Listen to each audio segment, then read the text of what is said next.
23 degrees in Miami this Sunday morning. 23. Let me say that again. Miami, Florida is going to wake up to temperatures that are colder than what Chicago saw just 2 days ago.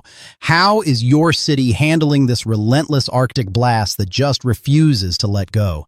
Because right now, we have over 80 million people still dealing with below freezing temperatures, and what is coming in the next 72 hours is going to make this current cold snap look mild. I am going to walk you through exactly when this next system arrives in your area, when the worst of it hits, and most importantly, when you might finally catch a break. But I need to know where you are watching from.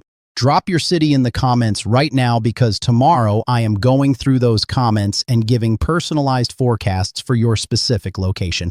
Okay, let me give you the timing right away. Atlanta, you are looking at the heaviest snow moving in Saturday afternoon around 3 p.m. Charlotte, it starts for you around 11 a.m. Saturday.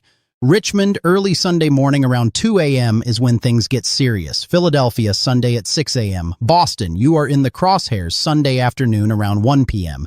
Now, here is what nobody is talking about yet, and we need to address this. We have got two separate storm systems that are going to interact with each other in a way that could either produce historic snowfall totals for the southeast or create a dry slot that cuts accumulations in half. And the models, they cannot agree on which scenario is going to play out. The European model has been showing this bombing out scenario for 3 days now. It takes a low-pressure system, forms it right off the Georgia coast Saturday morning, and then just absolutely explodes it. We are talking about pressure drops that rival Category 2 hurricanes.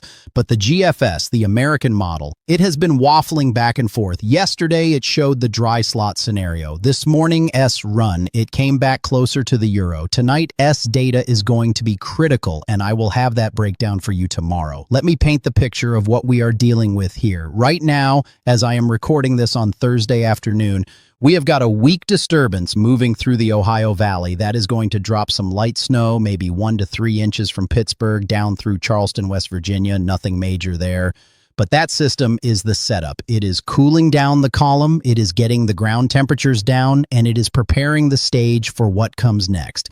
Because on Friday, we have got moisture streaming up from the Gulf of Mexico. Now, normally that would be a good thing. That would mean rain for most areas. But the air mass in place is so cold, so deeply entrenched, that this moisture is going to run into a brick wall of Arctic air. And when that happens, we get snow. Heavy snow. Here is the sequence, and I want you to pay close attention because the timing matters. Friday morning, we start to see light snow developing across northeast Mississippi, northwest Alabama. By Friday afternoon, that expands into Middle Tennessee, northern Georgia. Friday evening, the Carolinas start to see their first flakes. But Friday night, that is when the coastal low starts to develop. This is the critical piece. The low pressure center forms right off the coast, somewhere between Savannah and Charleston. And if it forms in just the right spot, with just the right timing, it is going to tap into all of that Atlantic moisture and just unload on the southeast. Let me take you city by city here, and I am going to be specific because you deserve to know what is heading your way. Birmingham, Alabama, you are looking at snow starting Friday evening around 6 p.m. Could be 2 to 4 inches by Saturday morning, but here's your issue. You are on the western edge of this, so if that low forms a little further east than expected, you might only see 1 to 2 inches. Huntsville, you are in a better spot for snow, 4 to 6 inches possible, and it is all coming Friday night into Saturday morning. Atlanta, this is interesting for you. You could see anywhere from 3 to 8 inches depending on that exact track. The northern suburbs, Marietta, Alpharetta, you guys are probably looking at the higher end. Downtown Atlanta, maybe 4 to 6 inches. But here is what you really need to watch, the ice potential. If this comes in a little warmer than expected, we could have a period of sleet mixing in, and that changes everything. Augusta, Georgia, you are sitting right in what could be the bullseye. 6 to 10 inches of snow is on the table for you. Columbia, South Carolina, same story, 5 to 9 inches. And the timing for both of you is Saturday, starting in the morning, heavy by afternoon. Greenville, South Carolina, up in the foothills, you could see 8 to 12 inches because of that upslope enhancement. Asheville, North Carolina, you are used to getting mountain snow, but this could be different. We could be talking 10 to 15 inches, and it is going to be that heavy, wet snow because temperatures are going to be right around freezing. Charlotte, you are in a tricky spot. The Euro has been consistent, showing 6 to 8 inches for you. The GFS has been all over the place, anywhere from 4 to 10 inches.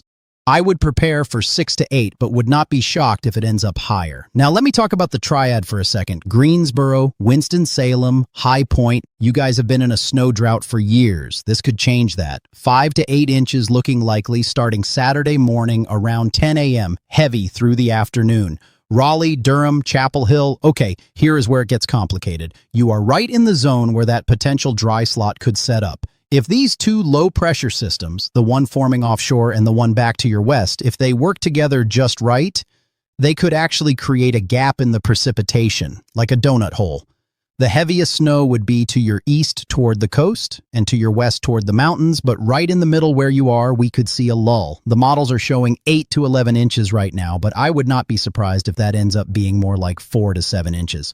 We will know better tomorrow when we see how these systems are setting up. Fayetteville, North Carolina, you are looking good for snow, 6 to 9 inches. Jacksonville, down on the coast, this could be wild for you. 8 to 12 inches possible, and here's the kicker. You are also going to have wind. We are talking sustained winds of 30 to 40 miles per hour, gusts to 50, maybe even 60. That is blizzard conditions, whiteout conditions. Do not travel Saturday night into Sunday in eastern North Carolina. It is going to be dangerous. Virginia Beach and Norfolk, this could be one for the record books for you. 10 to 14 inches is what the models are showing. That coastal low is going to park itself right off the Outer Banks and just pump moisture into your area. And again, the wind is going to be a huge issue. Coastal flooding is likely. This is not just a snow event for you. This is a multi-hazard event. Richmond, you are looking at 6 to 10 inches starting late Saturday night, heavy Sunday morning. The I-95 corridor through your area is going to be a mess Sunday. Let me jump up to the DMV real quick. D.C., Maryland, Northern Virginia. This is where the forecast gets frustrating because we are right on that northern edge. D.C. proper, you might see 3 to 6 inches. Could be less, could be a bit more. The southern suburbs, Alexandria, Springfield, you guys are probably looking at 4 to 7 inches. But as you go north toward Rockville, Gaithersburg, it starts to drop off. Maybe 2 to 4 inches. Baltimore, you are right around 3 to 5 inches. And here is something important. This is coming Sunday, so it is a weekend storm, but Monday morning could still have a lot of impacts because the snow is going to be heavy and wet. Trees could come down. Power outages are possible. Delaware, let me break you down by region. Wilmington, you are probably looking at 4 to 6 inches. Dover, 5 to 8 inches. Rehoboth Beach, this is where it gets interesting. You could see 8 to 12 inches, and you are going to have that coastal flooding issue too. I know a lot of folks in the Delmarva were hoping to avoid this one, but you are right in the sweet spot, unfortunately. Philadelphia, the models have been trending a little more generous with snow for you. 4 to 7 inches looking possible, and the suburbs could see a bit more. This comes in Sunday morning, so Sunday afternoon and evening are going to be rough for travel.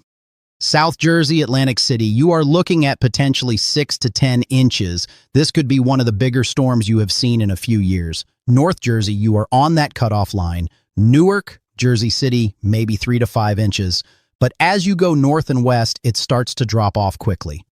New York City. Okay, so here's the deal. Manhattan, you are probably looking at 2 to 4 inches. Queens and Brooklyn, maybe 3 to 5 inches because you are a bit further east. The Bronx, 2 to 3 inches. But Long Island, you guys could get hammered. Western Long Island, 5 to 7 inches. As you head east toward the Hamptons, we could be talking 8 to 12 inches. And again, the wind is going to be a major factor out there Sunday. Connecticut, let me break this down. Southwestern Connecticut, Stamford, Norwalk, you are looking at 4 to 6 inches. Hartford, in the middle of the state, 3 to 5 inches. But as we go to the eastern part of the state, toward the shore, New London, Groton, you could see 6 to 9 inches. Providence, Rhode Island, you are in a good spot for snow, 5 to 8 inches looking likely. And the southeastern part of the state could see even more.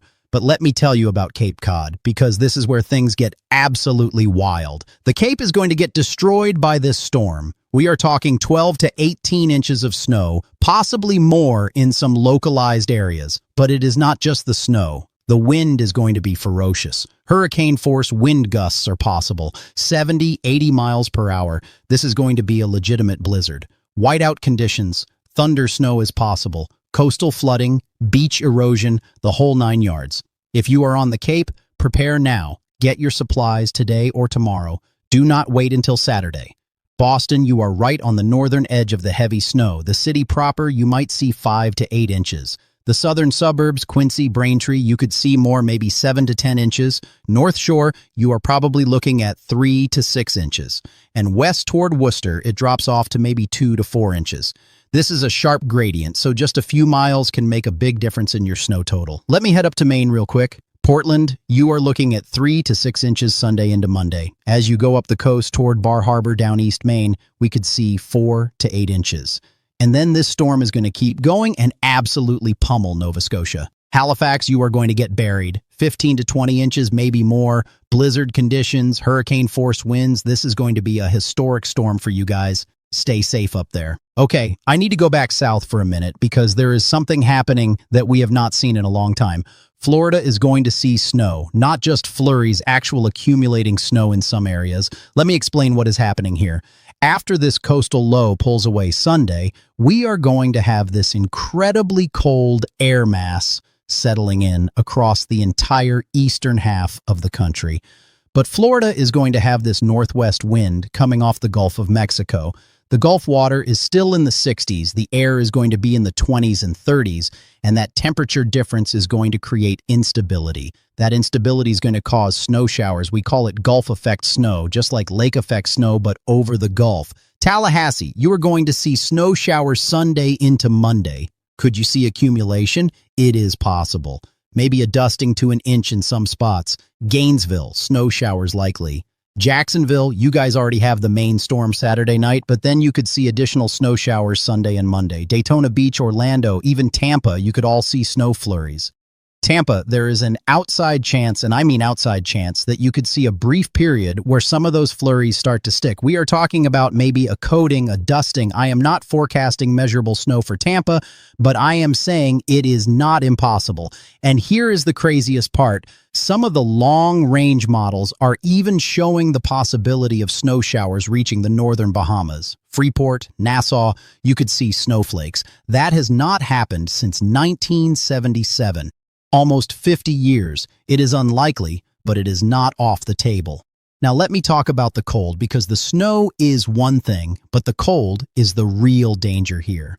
Sunday morning, we are going to have widespread temperatures in the teens and 20s across the southeast. Atlanta, 20 degrees. Birmingham, 19. Nashville, 17. Memphis, 15 degrees. These are hard freeze conditions. If you have plants, bring them in. If you have pipes that could freeze, take precautions now. And the wind chill, that is going to make it feel even colder. We are talking about wind chills in the single digits across much of Tennessee, northern Alabama, northern Georgia. Charlotte, your wind chill Sunday morning could be around 8 degrees. Raleigh, around 12 degrees. That is dangerous cold for areas that are not used to it. And it gets colder as you go north.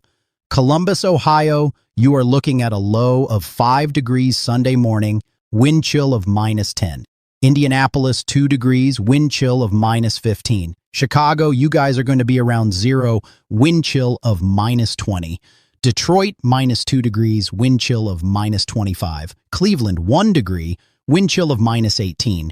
Pittsburgh, 8 degrees, but wind chill near 0. Buffalo, Rochester, Syracuse, you guys up in upstate New York, you are going to be well below 0 for actual temperatures. Buffalo, -5 degrees, Rochester, -7, Syracuse, -8. And the wind chill, we are talking -25 to -35. That is life-threatening cold if you are exposed for any length of time. Frostbite can happen in minutes. Burlington, Vermont, -12 degrees Sunday morning. Portland, Maine, -8. Albany, New York, -10. These are the kinds of temperatures we expect in January, but we have had them relentlessly for 2 weeks now, and they are just not letting up. And I have got to talk about what is happening in the areas that were hit by the last storm. Louisville, Lexington, Evansville, you guys still have tens of thousands of people without power. Some of those folks have been in the dark for over a week now. And Sunday morning, you are going to be waking up to temperatures around 10 to 15 degrees. Louisville, 12 degrees, Lexington, 11 degrees, Evansville, 14 degrees. This is a humanitarian crisis. If you know somebody in those areas who is still without power, check on them. Make sure they have a warm place to go. The death toll from the last storm and this cold outbreak has now surpassed 100 people. Think about that. Over 100 Americans have lost their lives due to this weather pattern. Hypothermia, carbon monoxide poisoning from people trying to heat their homes unsafely, house fires, traffic accidents on ice, medical emergencies where ambulances could not get through. It is heartbreaking. And it is a reminder that this is not just interesting weather, this is dangerous weather. Okay, so let me talk about what happens after this storm. Is there any relief coming? Well, it depends on where you are. If you are in the Central Plains, the Northern Plains, yes, you are finally going to catch a break. Omaha, you are going to get back to near 40 degrees by the middle of next week. Kansas City, mid-40s. Even Minneapolis, you are going to be in the 30s, which is going to feel like a heat wave compared to what you have been dealing with. Dallas, you guys are going to be back in the 50s and 60s. Houston, you will be in the 60s and 70s. So the South Central states, you are going to recover. But the East Coast, I do not have good news for you. The pattern is not breaking. We are going to stay in this regime where we have below average temperatures likely through at least the first week of February, possibly longer. Now, below average does not necessarily mean Arctic cold every single day. We will have some days where you get back to seasonal norms. But we are not talking about any sustained warmth. We are not talking about getting into the 50s and 60s on the East Coast anytime soon. The long-range models are showing this trough, this dip in the jet stream, staying parked right over the eastern U.S. Until that pattern shifts, until we get some ridging to build in, we are stuck in this cold pattern.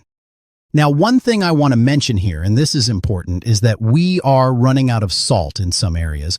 I have heard from DOT workers in Virginia, in North Carolina, that they are getting low on salt supplies. When you have had this many winter storms in such a short period of time and you have got another major one coming, that is a real concern. So if roads are not getting treated as quickly as you are used to, that might be why. Be patient with the road crews. They are doing everything they can. Let me get into some of the model specifics for a minute because I think it is important for you to understand what we are looking at. The European model, the Euro, has been remarkably consistent. It has been showing this coastal bomb for days. It brings the low pressure center up the coast, keeps the heavy snow just inland from the coastline, and then takes the storm out to sea south of Cape Cod. The snowfall totals it is showing are impressive. Widespread 6 to 12 inches from South Carolina up through southeast Virginia, 8 to 15 inches on the Delmarva Peninsula and in southern New Jersey, 10 to 18 inches on Cape Cod. It is an aggressive forecast, but the Euro has earned respect on these coastal storms. The GFS, on the other hand, has been less consistent. Earlier in the week, it was showing the storm tracking further offshore, which would have meant less snow for the major cities. Then yesterday, it shifted west, brought more snow inland. This morning, S-Run, it is kind of splitting the difference. It is showing good snow totals, but not quite as extreme as the Euro.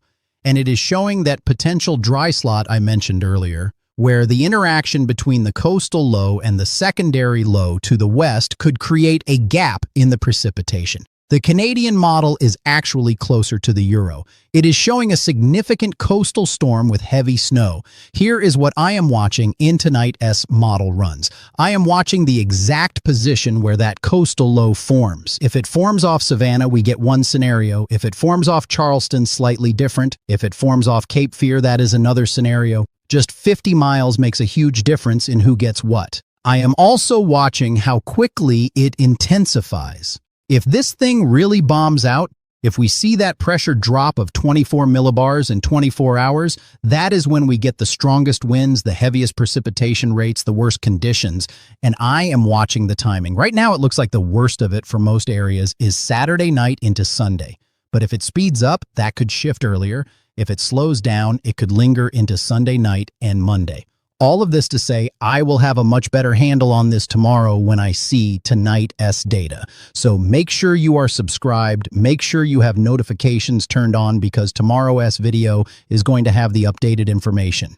And again, if you have not already, drop your city in the comments. I am going to go through and give you personalized forecasts. Let me talk about travel for a minute. If you have plans to drive anywhere in the Southeast, Mid-Atlantic, or Northeast this weekend, you need to seriously reconsider. Saturday and Sunday are going to be extremely dangerous for travel. We are going to have snow-covered roads. We are going to have reduced visibility. We are going to have wind. We are going to have ice in some spots. And in the immediate aftermath, we could have downed trees and power lines blocking roads. If you do not absolutely have to travel, do not. I know that is not what people want to hear, but it is the reality. This is not a storm you want to mess around with. For flights, I would expect significant delays and cancellations Saturday and Sunday at airports all up and down the East Coast. Atlanta, Charlotte, Raleigh-Durham, Richmond, D.C., Baltimore, Philadelphia, Newark, JFK, LaGuardia, Boston, all of them are going to have issues. If you are flying Sunday or Monday, check your flight status obsessively. Build in extra time. Have a backup plan. Now let me talk about power outages because this is a real concern. The snow we are expecting is going to be heavy and wet, especially in the southern areas where temperatures are going to be right around freezing. That kind of snow sticks to tree branches, it weighs them down, and branches break and fall on power lines. Add in the wind, and you have a recipe for widespread outages. I think the areas most at risk are the Carolinas, Southern Virginia, and the Delmarva. Those areas are going to have the combination of heavy, wet snow and strong winds. Make sure your phones are charged. Make sure you have flashlights and batteries. Make sure you have a way to stay warm if the power goes out. And if you have a generator, make sure it is working properly and that you are using it safely. Every time we have a major storm like this, we see carbon monoxide deaths from people using generators indoors. Do not do that. Generators go outside, away from windows and doors. I want to circle back to Florida for a second because the cold down there is really historic. Tampa, you are going to have a hard freeze Sunday morning. Actual temperature around 32 degrees, maybe even down to 30 in some of the northern suburbs. That is going to kill plants. That is going to damage citrus crops. The National Weather Service in Tampa is calling this extremely hazardous for agriculture and marine interests. If you have a boat, take precautions. If you have plants outside, either bring them in or cover them. Orlando, you are looking at 34 to 36 degrees for a low Sunday morning. That is cold enough to damage sensitive vegetation. Even down in Fort Myers and West Palm Beach, you are going to be flirting with 40 degrees. South Florida, Miami, Fort Lauderdale, you guys are going to be in the upper 40s to low 50s, which sounds mild, but for you, that is cold. Bring in the iguanas, they are going to be falling out of trees. Let me give you some perspective on just how unusual this cold is for Florida. Tampa's average low for this time of year is around 52 degrees. We are going to be 20 degrees below that. The last time Tampa had a hard freeze like this was February 2010. Before that, you have to go back to the 80s. This is rare. Orlando, your average low is around 50 degrees. We are going to be 15 to 16 degrees below that. Miami, your average low is around 65 degrees. We are going to be 15 to 18 degrees below that. This is anomalous cold, even for late January, and the duration of this cold is what makes it particularly dangerous. We are not talking about one cold night and then it warms back up. We are talking about multiple nights in a row of freezing or near freezing temperatures across the Southeast and Florida. Saturday night, Sunday night, Monday night, possibly even into Tuesday night. That sustained cold is what really does the damage to infrastructure, to plants, to people who are vulnerable. Let me talk about some of the records that could fall with this. Raleigh, your record snowfall for a single storm is 13.4 inches back in 2009. We probably are not going to break that, but we could get close. Charlotte, your record is 18 inches from 1973. Again, probably not going to break it, but we could see the most snow you have had since then. Richmond, your January snowfall record for a single storm is 12 inches. We could challenge that. Virginia Beach, your all-time single storm record is 19 inches. We could get in that ballpark. The point is, for a lot of places in the Southeast and Mid-Atlantic, this has the potential to be the biggest snowstorm in years, maybe even a decade or more. Now, I want to be clear, records are hard to break. It takes a lot of things going right, or I guess wrong, depending on how you look at it. The snow has to be heavy, it has to be sustained, it has to not mix with sleet or freezing rain, and the storm has to take the perfect track. Are we going to see record-breaking snow everywhere? No, probably not. But are we going to see some impressive totals? Absolutely. And are we going to see totals that a lot of places have not seen in a very long time? Without question. I also want to address something I have seen in the comments on previous videos, which is people asking if this is climate change. And look, I am a meteorologist, not a climate scientist, so take what I say with that in mind. But here is what I can tell you. Individual weather events cannot be directly attributed to climate change. Climate is the long-term average. Weather is what happens day to day. That said, there is research that suggests that a warming Arctic can lead to a more meandering jet stream, which can cause these persistent weather patterns where we get stuck in a regime for weeks at a time. So, is climate change causing this specific cold outbreak? I cannot say that. But could climate change be contributing to the pattern that is allowing this cold air to plunge so far south and stay so long? That is an area of active research. The science is still evolving on that. What I can say is that this is an extreme weather event, and we should all be paying attention to extreme weather events and how frequently they are occurring. All right? Let me give you the bottom line timeline one more time because I want to make sure this is crystal clear. Tonight, Thursday night into Friday morning, we are quiet. Friday during the day, we start to see some light snow developing in the Tennessee Valley, northern Alabama, northern Georgia. Friday night, that expands into the Carolinas, southern Virginia. Saturday morning, the coastal low starts to really get going. By Saturday afternoon, we have heavy snow from South Carolina up through central North Carolina. Saturday night, the heavy snow expands into southeast Virginia, the Delmarva Peninsula, southern New Jersey. Sunday morning, the storm is impacting the major cities up north, Philadelphia, New York, Boston. By Sunday afternoon, the storm is pulling away from the coast, heavy snow on Cape Cod and eventually Nova Scotia. Sunday night into Monday, we have lingering snow showers, lake effect, Gulf effect, and then we all just deal with the bitter cold that follows. The other thing I want to mention is black ice. Sunday night and Monday morning, after the snow has fallen, we are going to have temperatures well below freezing. Any melting that happens during the day Sunday is going to refreeze Sunday night. That means black ice on roads, sidewalks, parking lots. Monday morning is going to be treacherous, even if it is not snowing anymore. Be very careful. Walk slowly, drive slowly if you have to drive at all. Black ice is invisible and it is slick as can be. For those of you who are going to lose power, I want to give you some tips. First, if you have a fireplace, great, but make sure your chimney is clear and you are using it safely. Do not burn anything other than seasoned firewood. Second, dress in layers. Multiple thin layers are better than one thick layer. Third, close off rooms you are not using to conserve heat in the areas where you are. Fourth, use towels or blankets to block drafts under doors. Fifth, eat and drink regularly. Your body needs fuel to generate heat. And sixth, check on your neighbors, especially elderly neighbors or neighbors who live alone. I have been doing this for a long time, and storms like this do not come around often. When they do, you remember them. People still talk about the blizzard of '96, the blizzard of 2003, the snowstorm of 2009. This has the potential to be one of those storms that people reference for years to come. Not everywhere, but in certain areas, this could be a benchmark storm. And the reason I am telling you that is not to hype it up, but to make sure you understand the seriousness. When meteorologists start using words like historic and potentially record-breaking, we are not doing that lightly. We are doing that because the data supports it. The models could still change. This forecast could still shift. By tomorrow, we might be talking about lower snow totals, or we might be talking about higher snow totals. The storm could track a little further east and spare some inland areas. It could track a little further west and bring heavy snow to more major cities. That is the nature of forecasting these complex systems.